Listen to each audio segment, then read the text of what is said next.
আজ শপথ নিলেন রাজ্যসভার নবনিযুক্ত ৮ সাংসদ। অসমের তেরস গোয়ালা যোগেন মোহন এবং প্রমোদ বড়ো নিলেন শপথ। বিহারের ৫ সাংসদও শপথ নেন। শপথের গ্রহণের দিন সাইকেল চালিয়ে সংসদ প্রাঙ্গণে উপস্থিত তেরস গোয়ালা। অসমিয়া ভাষায় শপথ গ্রহণ তেরস গোয়ালার। যোগেন মোহনের বড়ো ভাষায় শপথ এবং বড়ো ভাষায় শপথ নেন সাংসদ প্রমোদ বড়ো।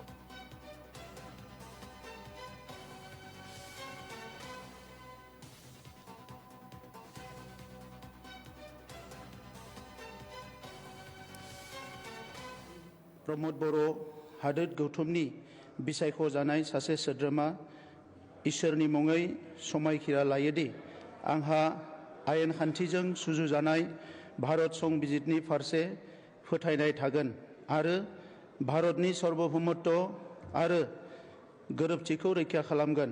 अदेबानि आंनो मावनो होनाय बिबानफोरखौ सैथोजों मावफुंगोन।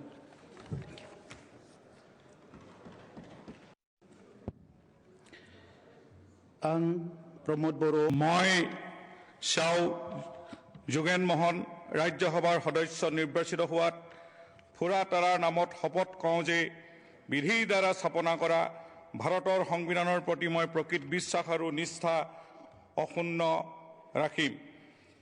मैं भारतर प्रभुत्व और अखंडता अक्षुण्ण राखिम और मैं ग्रहण करिब धरा कर्तव्य श्रद्धापूर्वक निर्वाहन करिम।